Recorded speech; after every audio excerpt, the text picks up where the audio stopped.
की शिवाजी महाराजांचं घराणं हे मूळ सिसोदिया घराणे क्षत्रिय राजपूत घराण्याशी भोसले वंशावळीचा धागा का जोडला जातो किंवा भोसले घराणे सिसोदिया वंशीय राजपूत कसे यासारख्या अनेक प्रश्नांचे उत्तर आपल्याला जाणून घेण्याची इच्छा आहे। नमस्कार, मी राजेंद्र भोसले।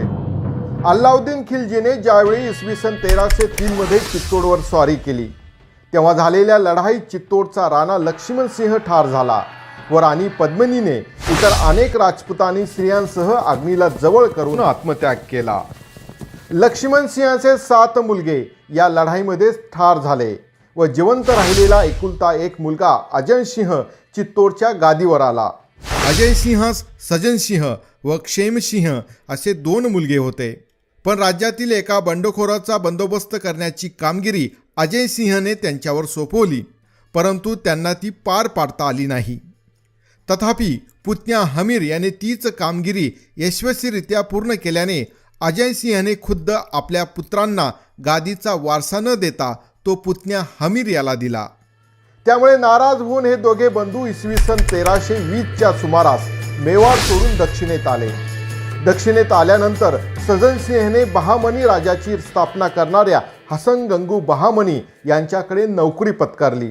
सजनसिंह व त्याचा पुत्र दिलीपसिंह यांना वेगवेगळ्या युद्धात दाखवलेल्या पराक्रमाबद्दल त्यांना देवगिरी प्रांतातील मिरतमधील 10 गावं इनाम दिल्याचं फरमान बहामनी सुलताननी काढलं। या फरमानात दिलीपसिंहास राजपुतांना लावतात अशी राणा व शिवाय सरदार ई खास खेल अशी बिरुदावली लावण्यात आली। याच दिलीपसिंह पासून 12व्या पिढीत बाबाजी भोसले यांचे मालोजी हे पुत्र आणि मालोजी यांचे शहाजी हे पुत्र जन्मास आले आणि शहाजी राजांना शककर्ता छत्रपती शिवाजी महाराज हा पुत्र झाला। दिलीपसिंहाचा नातू बहिरोजी किंवा भोसाजी याच्यापासून या घराण्याला भोसले नाव मिळालं। काही इतिहास अभ्यासकारांना मात्र भोसले हे नाव भूषलपासून पडलं असल्याचं अधिक संभवनीय वाटतं। त्यांच्या मते भूषलचा एक अर्थ भूतलावरील शस्त्रधारी म्हणजेच क्षत्रिय योद्धा, क्षत्रिय राजपुरुष असा आहे। त्यामुळे भूषलचे वंशज हे भोसल, भोसल, भोसल, भोसला, भोसले अशी भोसले या शब्दाची परंपरा सिद्ध इतिहास सुसंगत व्युत्पत्ती ठरते। पण भोसले घराण्याचं मूळ चित्तोडच्या राजपूत सिसोदे वंशातील होतं व तशी वंशावळ सुद्धा उपलब्ध आहे। कवींद्र परमानंद आपल्या शिवभारत या काव्यात भोसले घराण्याचा उल्लेख सूर्यवंशी असा करतात। तसा संबंध दाखवणारा उल्लेख भारत कुलम भोसले नामधेयम व भारत कुलम भोसलेख्या जगत्या या समकालीन संस्कृत काव्यात सुद्धा आढळतो।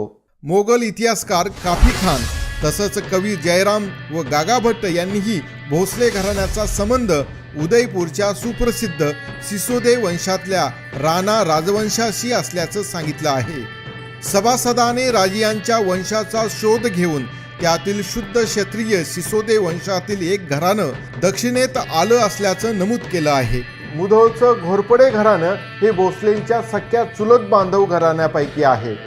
तेही स्वतःला सिसोदीय वंशीय राजपूत क्षत्रिय असल्याचे मानतात। आपण त्यांचे म्हणजेच घोरपड्यांचे बिराजदार आहोत म्हणून त्यांच्या इस्टेटीमध्ये आपला वाटा आहे असा दावा शहाजी राजांनी 1640 पूर्वीच कायदेशीररित्या सरकार मान्य करून घेतला होता। एवढेच नव्हे, शहाजी राजांचे आजोबा बाबाजी राजे भोसले जन्म 1530 किंवा 1533 ज्यांच्याकडे वेरूळ परिसरातील पिढीजात पाटीलकी होती, तेही स्वतःला राणा राजा राजे असं मानत व सिसोदिया राजपूत लक्ष्मणसिंह यास आपला मूळ पुरुष मानित। जयपूर रेकॉर्डमध्ये आग्रा येथील रामसिंह यांच्या अधिकाऱ्याने केलेली जी नोंद आढळते ती अशी: he is a good genuine Rajput and says appropriate thing marked by the spirit of a Rajput। याशिवाय इंग्रजांच्या वखारीमध्ये डब्ल्यू फास्टर कालखंड 1655 ते 60 यांनी संपादित केलेल्या रेकॉर्डमध्ये शिवाजी इज अ राजपूत अशी नोंद आढळते। खुद्द शहाजी राजांनी विजापूरच्या आली आदिलशाहला 6 जुलै 1657 रोजी पाठवलेल्या एका पत्रात आम्ही राजपूत लोक आहोत असा उल्लेख केलेला आहे। शिवाजी महाराजांनंतरच्या छत्रपती शाहू व साताराचे प्रतापसिंह महाराज यांच्या काही आज्ञापत्रात आपण सिसोदे वंशीय राजपूत असल्याचे म्हटले आहे। पण त्यावर भर न देता शिवाजी महाराजांच्या राज्याभिषेकाचा आधीपासूनचे जे उल्लेख आढळतात हे लक्षात घेणे आवश्यक आहे।